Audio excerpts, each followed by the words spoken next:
All right, we noticed on the front page of most of your books there, you had a Bible verse. Yes. And we were wondering, what is your favorite Bible verse? Oh, that's another one. Give them extra credit. No one has asked it. Okay, my favorite Bible verse is Habakkuk 3:17 and 18. Though the fig tree should not blossom and there be no fruit on the vine, though the leaves of the olive should fail and the fields produce no food, though the flock be cut off from the fold and there be no cattle in the stall, yet I will exalt in the Lord. I will rejoice in the God of my salvation. That is my favorite Bible verse. Excellent. Sounds great. That is exactly where we are right now in our senior year. And the rest of our questions you already answered. So I answered already. Can you think of some other thing?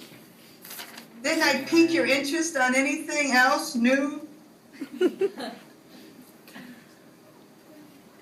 I just love these. I could stay here all night. I love this business.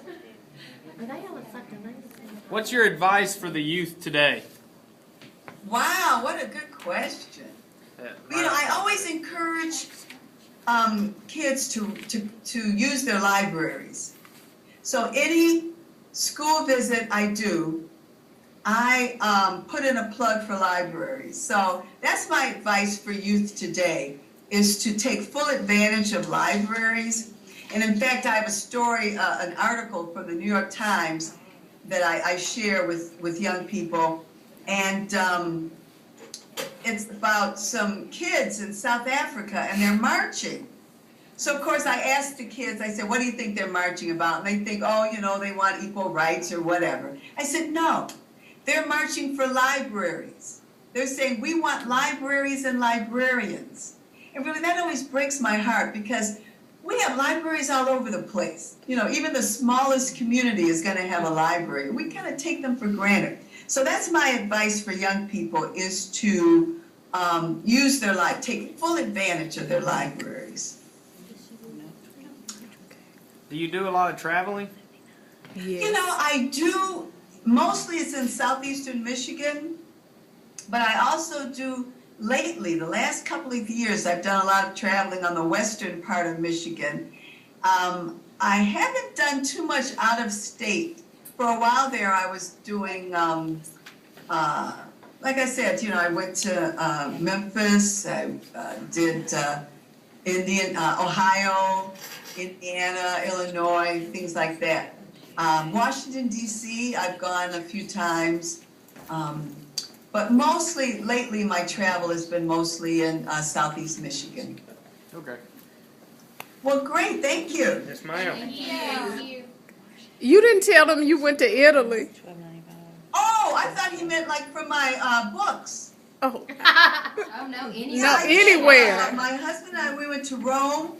I guess it was two or 3 years ago. And yeah, thank you. We spent 2 weeks in Rome, had a marvelous time. In fact, we had such a good time, we're going to go back maybe in a couple of years. But yeah, well, as far as personal travel, yeah, we go all over the United States. In fact, yeah, all over. When my husband was doing research for his PhD, we spent a lot of time in Washington, D.C., because he was doing research in the Library of Congress. And we also spent a lot of time at Swarthmore College in Pennsylvania, which is just outside of Philadelphia. So this when my kids were younger, spent a lot of time in Philadelphia. Yeah, so I personally, yeah, we do a lot of traveling around the country. We do. I thought you meant as an author for my books, so yeah. All right. Canada, because we're right at the border of Canada, so we go to Canada quite a bit. Okay. Well, we have our last group, and we're going to turn you back to this other table so you can see our next group. Okay, and I'll try not to touch anything this time. Do you want to go over there so she don't have to move it? Okay, the next group. Oh, I like that black and white jumper you have on. Oh, thank you. Oh, this is the big group. Hi. Hi there. I'm going to take a picture of you guys. Okay. And then, Dr. Boyd, I want to take a group picture like you always do. Okay, we'll all get on this side. Okay. Okay. All right, so what's up? We had the book, I'll Do the Right Thing. Okay. And we just wanted to, we said, in the book, I'll Do the Right Thing, JoJo wants to become a peacemaker. Would you consider yourself a peacemaker as well, and what do you think it takes to be a peacemaker? Well, that is just extra credit for this. No one has ever asked, do I consider myself a peacemaker? This is a phenomenal group here. Well, I have to tell you, when I became a born-again Christian, I just assumed, I just became a peacemaker, a pacifist. Meaning, not wanting to fight, go to war, things like that. And I assumed everyone was, which is not the case. There are a lot of Christians really believe in going to war. Anyway, so yeah, I consider myself a peacemaker. Plus, my husband has a ministry called Pacifist Christian Ministries. You can go to his website. I think it's called www.pacifistchristian.com. But he goes way back to early Christian history, and he goes to a lot of the writings of some of the early Christians who were pacifists. And it wasn't until later on when the Romans took over the world and Christianity became a state religion that Christians began to think it was okay to go to war and fight and things like that. So anyway, yes, I'm a peacemaker. You learned a little bit about my hubby that no one else has known. So yeah, I do consider myself a peacemaker. How long does it usually take to write one of your JoJo books? Each of these books took, I was writing them at about the same time. So I would say I wrote all 4 of them over 2 years.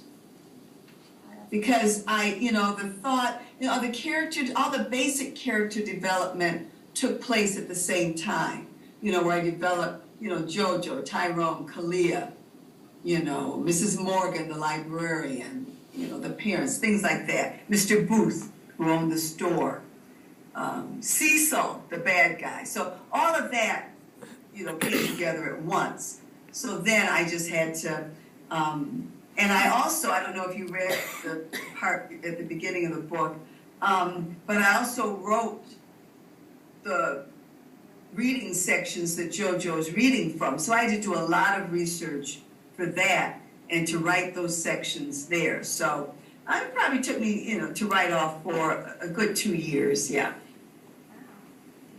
And one of the last questions, like Nathan had said in the other group, we noticed that you put the Bible scripture at the beginning of the book. But in our story, it actually references, blessed are the peacemakers, part of the scripture in the Bible. Do you usually always reference the scripture in the text itself? Do I? That's a good question. I don't remember. In all the books, JoJo and his family at some point, they're praying over a meal or something like that. I don't reference the same scripture that I quote, except for the peacemaker, where it's in the little cross-stitch embroidery. That's the only one where I actually use the same scripture in the book.